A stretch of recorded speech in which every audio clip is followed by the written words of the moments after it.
Hey there, welcome back to another video. This time around, it is my review of the 1994 martial arts sequel, The Next Karate Kid. Now, this is the fourth film in the Karate Kid franchise, and this was the point in the series where the studio was just trying to do whatever it could to keep the franchise alive. So, I think what happened with this one is there was another script that dealt with a teenager and martial arts, and they then decided to turn it into a Karate Kid sequel.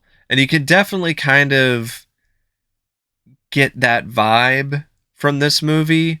But despite that, I think the Karate Kid characters actually do fit in this story, especially Mr. Miyagi.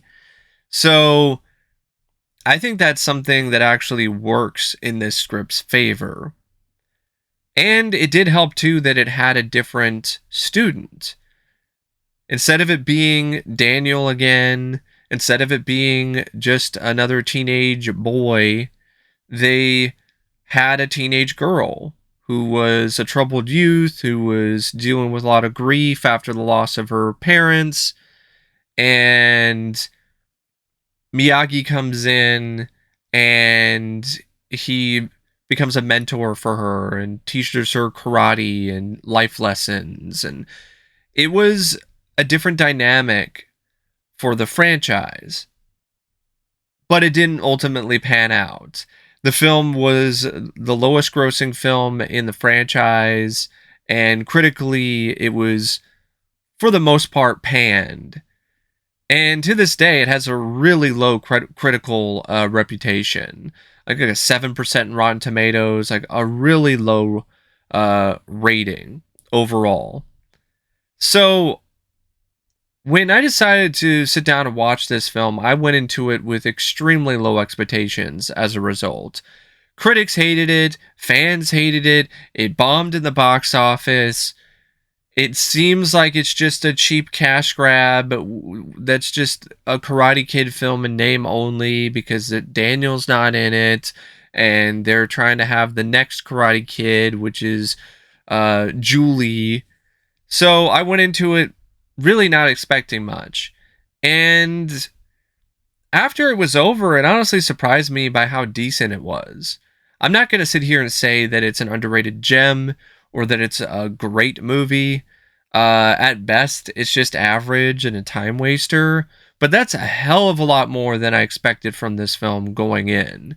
And I think it's honestly a lot better than some fans make it out to be, and definitely better than its critical reputation. Because there are certain aspects of this film that are actually quite good. And one of them is definitely the direction by Christopher Cain. Christopher Cain is a director who has quite a unique filmography.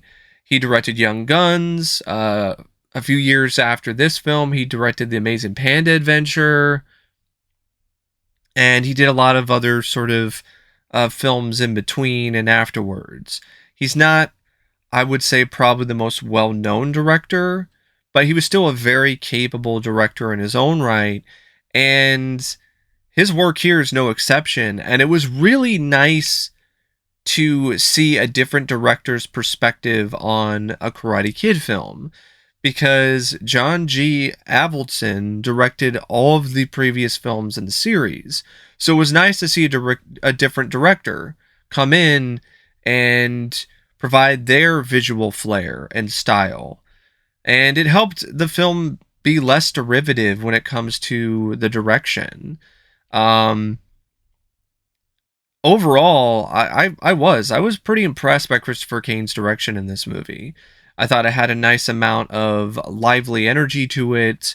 I felt he did a good job selecting certain shot selections and styles and camera techniques and movements to really provide a nice flow for the film and the few action scenes and training scenes that it did have.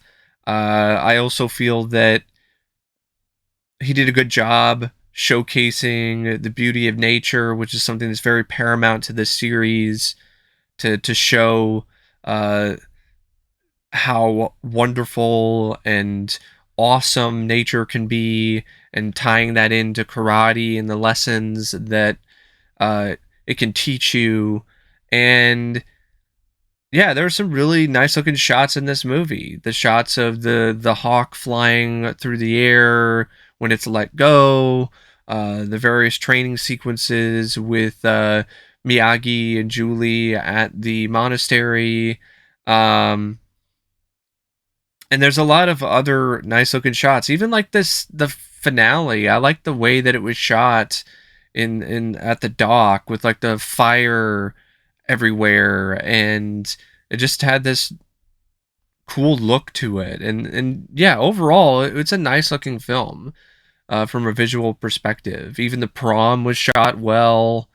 So if anything, I think the direction definitely deserves more credit than it gets, because it's not like Christopher Cain did a bad job here. In fact, I think he did a better job than John G. Avildsen did in Karate Kid Part 3. The screenplay, though, by Mark Lee, the script, there are some things that really do work about this script. The dynamic and the bond that forms between Miyagi and Julie. I thought it was really sweet. I thought it was charming. And I thought the script did a really good job creating that relationship and showing how important Miyagi was to Julie on a similar level to Daniel and Miyagi. But there were enough differences in how Miyagi handled working with Julie that it didn't feel like it was just a rehash or just the same stuff. And I think the screenwriter deserves a lot of credit for that. And it was really nice to see Miyagi give back to the man that saved his life, because Julie is related to, I believe she's like a relative of the man who saved Miyagi's life in the war. So I like that there's a connection there where Miyagi is coming to the aid of Julie in a very dark time and in a time of need, and helping her out and paying it forward, so to speak, all these years later. Um, I like that. I think that was a nice way to connect some threads when it comes to Miyagi's legacy. The villains, though, are really, really lackluster. I don't understand what this whole thing is. There's a crack security team at a high school. It doesn't even seem like a high school that even needs security this intense. It's not like it's Showdown with Billy Blanks. So I don't get it. I don't understand why there's this security team of douchebag teens led by some evil instructor. I really don't get it. I don't understand why that's even a thing.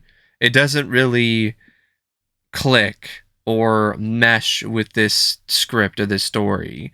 The other than the instructor, uh, the other members of the security squad, they aren't given enough dialogue or enough character depth or enough moments to really make them stand out in a good way.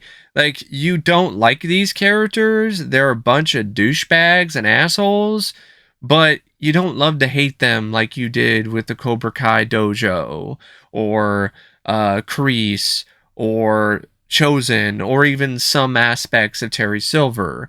Here, you just don't like these characters, and so it really harms any scene that they're in. And it also doesn't feel that Julie's given a good enough nemesis that's on the same level as Chosen or Johnny Lawrence. And also, it has a really weird tone. Like, a lot of critics at the time, and to this day, they point out and say that the film is too goofy, it's too silly. And I do agree with that to some extent. The stuff with the monks dancing to the boombox, doing bowling, that is some stuff that really does stick out like a sore thumb. And it doesn't really fit with the tone of the rest of the movie. It just seems like lame slapstick or lame attempts for just a cheap laugh. And it just does not work. It really hurts the film because those scenes just make the movie hard to take seriously. And it's a film that has some good dramatic weight to it. With Julie and her dealing with the loss of her parents and buffing off her school and essentially just putting all her hopes and dreams on this hawk and just sequestering herself away from the rest of society and not wanting to face the reality and to face the loss that she suffered. And I like how Miyagi comes in and teaches her to be more humble, to be more respectful, and also gives her uh, peace, and at the same time provides her with knowledge to and ability to be able to defend herself. And throughout the film, she becomes a more confident and stronger character. I like the way that the script handles that arc for the most part with Julie, despite how she's a little too rough around the edges earlier on, like a little too unlikable, a little too bratty. I think they could have curbed that a little bit. I understand why she's acting the way that she did, but I think they could have shown a little bit more moments where she was showcasing some personality traits that were a little more likable, because it was a little hard to root for her at the start of the film. And I understand why that's the case, because you're trying to build things up, but I think they went a little too heavy on the brattiness initially early on. Even the love story here with Julie and this boy who is at the school, um, Eric. I didn't mind that either. Like I think that's, yeah, I didn't mind that love story. I actually thought the two characters had enough going on with the script that really made them feel a little more fleshed out in comparison to some of the other supporting roles in the movie. And I also like the fact that it's not a tournament again. Like the fight is at a dock at night with fire everywhere, and I like that it has a little bit of an edge that's a little bit darker than you might expect, despite the goofy monks. Which, that's another thing. It's like, this has an edge to it with the security guards abusing their power and essentially trying to assault uh, uh, Julie. And you got the fight that seems like it's something that you could see in a Steven Seagal movie. And this is one of those things where you're like, why do we have goofy monks if we have all of this? Because I guess they felt that, oh, it would be too intense for kids. I don't know. I have no idea. But yeah, there's a certain intensity to it that is nice to see at this point in the franchise. But yeah, there's a lot of goofy stuff. The monks, the security guards from hell jumping off the roof of the auditorium on bungee cords, just to look cool, I guess. I don't even know why they did that. But it's still got some sweet, nice moments with Miyagi and Julie, and some sweet, nice moments between Julie and her boyfriend, and I think that ultimately makes the film worth watching. It ultimately makes the story serviceable. It makes it a serviceable script. It could have been good, potentially great, but with what you have here, the ingredients that are provided, the skills that are employed, the techniques that are on display, it's decent. It's a decent script and a decent story. And speaking of decent, I think it's got a pretty decent cast, at least for the main cast members. Pat Morita is once again a real joy to watch as Miyagi. In a lot of ways, this was more of Miyagi's movie than any other film in the series. And that was nice to see. It was nice to see Miyagi be up front and center, be the focus of an entire movie, essentially be the main anchor to carry the weight of the franchise. And Pat Morita showed that he could do it. He could pull it off because it's a really good performance by Pat Morita. I think it's honestly right up there with some of his best work. And Hilary Swank, who at this time was a relative newcomer, I also thought she did a good job as Julie. She held her own when it comes to the physical stuff. I believed that she knew karate, and her flexibility definitely was on display. She had a certain knack for pulling off the flashy moves, but her technique was not as sound as maybe some other people that were trained throughout the franchise, which is why her choreographer gave her a pink belt, not because she's a girl, but because of the fact that she knows the flashy skills, but she isn't really as sound on technique. So I thought that was kind of an interesting bit of trivia. But yeah, Hilary Swank, I thought she did a good job. I thought her connection with Pat Morita was excellent. I thought they had really good chemistry. The scenes between the two of them really did work. And she had enough charisma and personality to really make you ultimately find this character to be rather endearing despite a bumpy start, a bumpy introduction. So yeah, I thought Hilary Swank did a really good job. Michael Ironside, I mean, Michael Ironside is a legend. He was chewing the scenery in this, but it was a blast. I mean, chewing the scenery is nothing new when it comes to this franchise and its villains.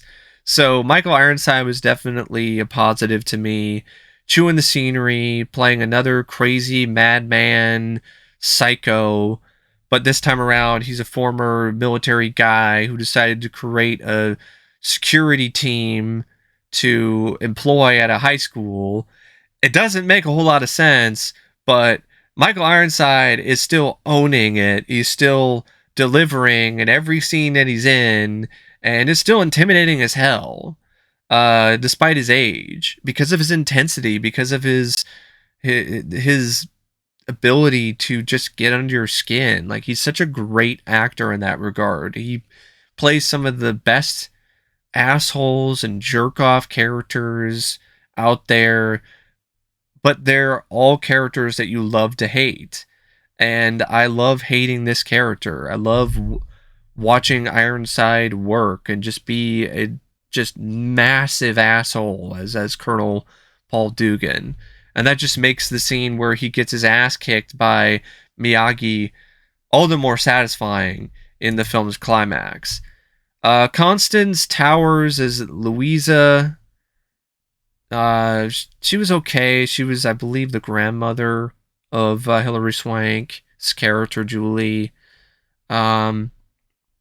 She was fine. Chris Conrad played Eric. See, I liked Chris Conrad, and I thought that, he had some good chemistry with Julie. The problem with Chris Conrad, though, is that he looked like he was in his 30s, and he's supposed to play a teenager. That's another problem that a lot of the cast members, though, in this showcased, now that I think about it, is that a lot of the cast members, other than Hilary Swank, that were playing teenagers, they did not look the part, and it was really distracting. That being said, I still felt that Chris Conrad had a nice approach to the character. He had a certain screen presence about him that I liked, and he was likable enough, and definitely felt for him when he was getting attacked by um, Dugan and his men, and I also liked the fact that him and Julie got together because I thought they were a good couple. So yeah, I didn't mind his performance. Michael Cavallari though is Ned. See, Michael Cavallari, he has been in other stuff. Um, I think he was in Showdown, if I remember correctly, and he plays essentially the main teen goon of the security death squad, and it's just, I mean, he was an imposing presence. Like he's built rather well, and he's got a good look to him. But I don't know, it's just something about his personality or the way that he just says his lines. It just didn't really resonate that much with me. It didn't really stick. Like I didn't really buy him as that intimidating or that um, worthy of a foe for Julie. This is rather forgettable. You also had Walton Goggins in a very early role as one of the members of the security death squad. Um, and Tom Downey's was also in it as a character named Morgan. But really, it's Pat Morita and Hilary Swank and Michael Ironside's show. That's what. Those are the three that get the most screen time, and they do the best that they can, and really get the most out of this film. And I think all those three make it worth at least one watch. The cinematography by Laszlo Kovacs is also really good. Laszlo Kovacs is a veteran in the industry. He did the cinematography for the 1984 film Ghostbusters, among a lot of different other movies. And this is still some nice work by him. I wouldn't say it's his best, but it's still good nonetheless. I mean, even the sequences that are shot at night look really good, and it's just it is a nice slick looking film. The editing by Ronald Roos is also pretty solid, especially when it comes to the training sequences. I really like the training scene with Miyagi and Julie in the barn, where Miyagi has Julie blindfolded and has her try to essentially test her reflexes. I like that a lot, actually. And I like the way that scene was shot and edited. Bill Conti also did the score. This score, it's also one of those things where I wouldn't say this score is particularly that strong either, because I don't really remember much from this score, in all honesty. But he's definitely recycling a little notes from the other films in the series, which makes sense. But I think he tried a little bit harder, though, with this one to try to create a score that was a little bit more different and a little bit more of its own thing compared to the other films in the series. But at the same time, it still ultimately wasn't really anything that special. But I appreciate the effort by Bill Conti. And the film has like a running time of like 107 minutes, but it doesn't really drag that much, at least not to me personally. Like, I thought it went by at a decent enough pace. And